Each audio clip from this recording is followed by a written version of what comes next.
Hey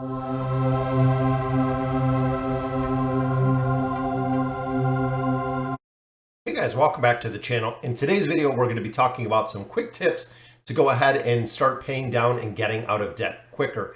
If you're brand new to the channel, guys, click the subscription button, turn on notifications so you can stay up to date on all of the information that we provide, trying to get you debt-free with the financial counseling. So step number one, guys, stop borrowing money.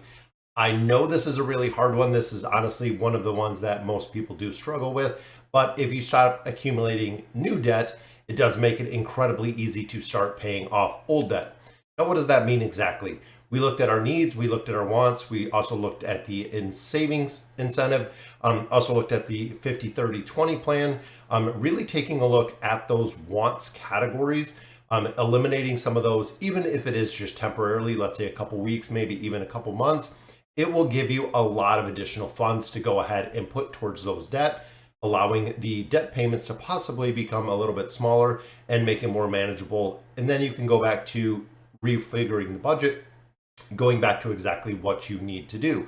Now, the second step, guys, is tracking your spending and setting a budget. Now, this is a video that we've covered a couple times and we've really talked about is if you know exactly where your money goes, every single penny, guys, then you can kind of track where it is spending. You can also track where you can save money. Now, this is a really, really big part of really when you set the budget is knowing, again, where the money goes and how you're going to plan to pay off this debt. And that is where we had the debt snowball method, and we also did have the avalanche method to pay back the debt. If you're making a very strategic plan to repay the debt, it does make it, again, a lot easier because you know exactly how many dollars are earmarked to repay that debt. Once the debt is eliminated, you can either roll it up with the snowball method, you can actually pay it down depending on the rates with the avalanche method. And once the debt is gone, like we said before, guys, you have an incredible amount of money, or a lot more money in some situations when you do not have so much looming debt over there. Another thing that we look at, guys, is pay more than the minimum. If you have a credit card bill and the credit card bill is $125, pay anything you can over that $125, again, using the methods that we've talked about. If you're focusing on the snowball method, make sure, guys, that you are making the minimum payments on a majority of the cards because there is going to be one solid focus within that is going to get every single penny. Now, why does this make a difference, guys? If you're using that snowball method, the psychological effect of the debt elimination, once you see one smaller debt gone, it'll roll up to a larger debt, so on and so forth. But again, as you start seeing those debts being paid, it makes a psychological kind of tool that you can use because you know there is hope, there is an opportunity that this debt is going to be completely paid off. Now, the next one we talk about, guys, is doing balance transfers and debt consolidation. First, we're going to look at the balance transfers. So we know in the United States, we do get a ton of credit card offers wanting balance transfers. However, you do have to be very cautious when it comes to this method for a couple of reasons that we're going to talk about. Number one, the balance transfers usually do come with an additional cost. Now, what does that mean? So for most cards, it's 3 to 5% of the balance you are transferring that they're going to charge you up front.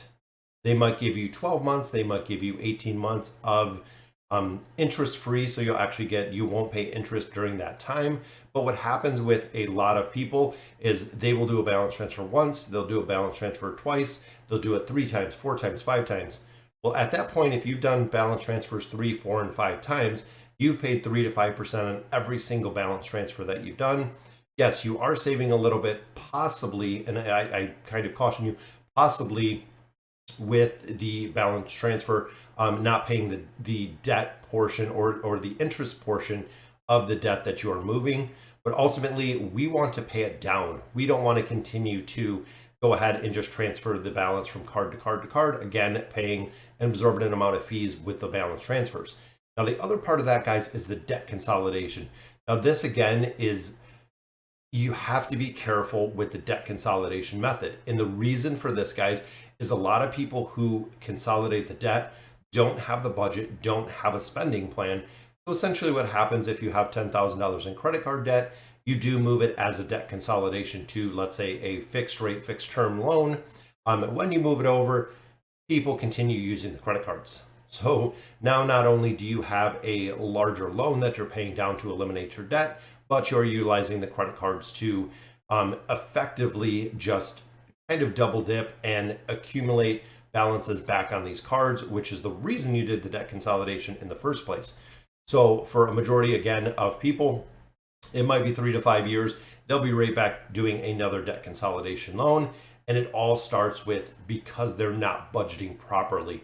They're not following, the 50-30-20 rule, but they're not spending time and effort consciously to build a budget that actually works and is actually it has to be viable. It has to be honest, guys. It is really a truth telling. When it comes to the numbers in finance, there is no way to really lie. There's not really much of a way to kind of fudge the numbers if you're doing it yourself. You have to take accountability, where if you're spending $50 a month on things you don't need, $100, $200, that money can be better earmarked somewhere else and can actually make an impact, long-term impact on your life with the debt consolidation. Next one we look at is renegotiating credit cards. So negotiation is possible, guys. If you have a lot of credit card balances, there are companies out there that will take a debt settlement, meaning that you're not going to get out of debt. It's going to be there forever. But some of them will you can call and ask for a lower interest rate. You can ask for, if I pay it off in a lump sum, let's say you have a $10,000 balance and you say, hey, if I pay this entire lump sum off, is there any way that we can lower the amount that is owed? And some credit cards will actually work with you. Some of the other big bills, guys, to look at: cable bills, phone bills, insurance, electricity. Also looking at the larger ticket items, the needs category. When you look at mortgage rates, when you look at auto loan rates, shop around for everything you have, guys. The landscape is super competitive when it comes to the rates that they're offering. Make sure that you shop around, you really see what is out there, and see if you can get the identical products and services for a much lower cost. Number 7 is my absolute favorite, guys, which is creating a family budget.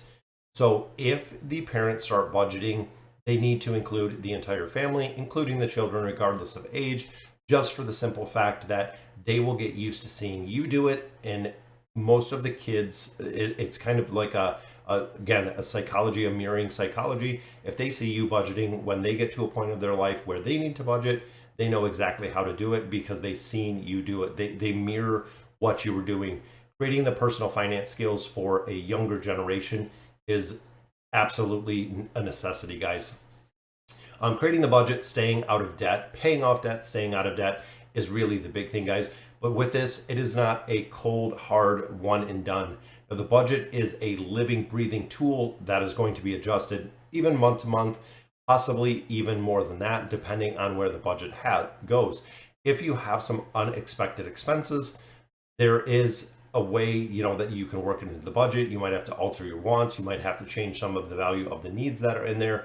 Maybe even selling a car to get a cheaper car, maybe downsizing a house, depending on how dramatic life does throw at you and things that happen. But again, we're trying to budget to really do those things.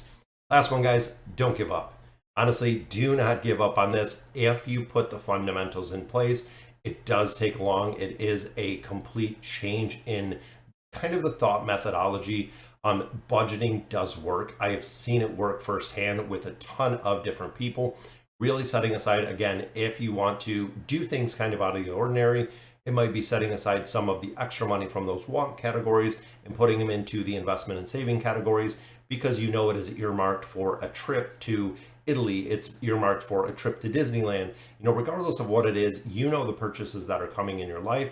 Even if, let's say, theoretically, you saved a little bit of money, you finally paid off a car, you don't have any other debt, you put the money that you made in a regular car payment into a savings account. 3 to 5 years later, when you do need another car or you are getting a second vehicle, you will already have the money there to pay it. You're not continuing and perpetuating the debt cycle. You'll actually have the money to put it down on a car or to just outright purchase the car. Again, eliminating the debt that you do have in there. All right, guys, so that'll do it for today's video. Again, if you're not subscribed to the channel, guys, now is a good time. Subscribe to the channel, turn on notifications. Let me know in the comments what you guys think. We're trying to fight debt every single day here, guys. And as always, thank you guys for watching.